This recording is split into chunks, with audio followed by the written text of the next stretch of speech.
ભરૂચ જિલ્લાના હિંગલોટ મુકામે સાર્વજનિક વિદ્યાલયમાં જિલ્લા કક્ષાનો સ્કિલ કોમ્પિટિશન કાર્યક્રમ યોજાયો હતો, જેમાં 33 શાળામાંથી 47 કૃતિઓ રજૂ થઈ, જેમાં અલગ અલગ ટ્રેન્ડ જેવા કે electronics and hardware, automotive, agriculture, apparel and furnishing, food and processing, IT સેક્ટરની કૃતિઓ રજૂ થઈ હતી। આ પ્રોગ્રામમાં ભરૂચ જિલ્લાના શિક્ષણ અધિકારી સ્વાતિબા રાઓલ, જિલ્લા પ્રાથમિક શિક્ષણ અધિકારીના વિરેન્દ્રસિંહ સાહેબ, જિલ્લા કોઓર્ડિનેટરના ચૈતાલીબેન પટેલ, રુચિતા ચૌહાણ, નસીબ ગાવિત તેમજ તજરી તરીકે RN પંચાલ, શાંતિલાલ સર તેમજ અન્ય તજરી સફીનાબેન, ફહીમાબેન ઉપસ્થિત રહ્યા હતા। સમગ્ર કાર્યક્રમ શાળાના આચાર્ય સલીમ પટેલ સાહેબના માર્ગદર્શન હેઠળ સફળતાપૂર્વક પૂર્ણ થયો હતો।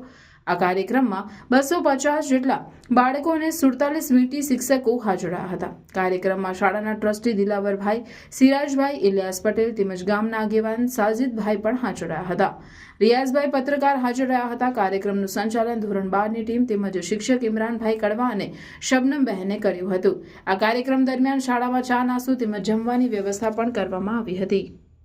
આ સ્કિલ ડેવલપમેન્ટ પ્રોગ્રામનો હેતુ એ છે કે બાળકો ભણવાની સાથે સાથે પોતાની અંદર જે સ્કિલ પડેલી છે, જે કૌશલ્ય એમનામાં પડેલું છે એનો વિકાસ કરી શકે, એના માટે એમને માર્ગદર્શન આપી શકાય અને ભવિષ્યમાં એ જ સ્કિલ ડેવલપમેન્ટ દ્વારા એ પોતાની રોજગારીનું સર્જન કરી શકે એવા ઉમદા હેતુથી ગુજરાત સરકાર દ્વારા આ પ્રોજેક્ટ શરૂ કરવામાં આવ્યો છે।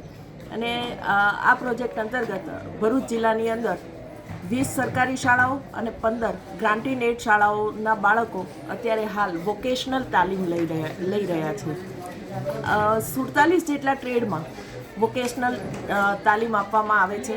7 મુખ્ય સેક્ટર એના નક્કી કરવામાં આવ્યા છે, જેમાં beauty and wellness, apparel, nutrition, કૃષિ જેવા અનેક વિષયોને આવરી લેવામાં આવ્યા છે, જેનું શિક્ષણ સરકાર દ્વારા નિયુક્ત થયેલા વોકેશનલ ટ્રેનરો શાળામાં જ રહી અને અભ્યાસના સમય દરમિયાન જ એક વધારાના પીરિયડ દ્વારા બાળકોને વોકેશનલ તાલીમ આપે છે।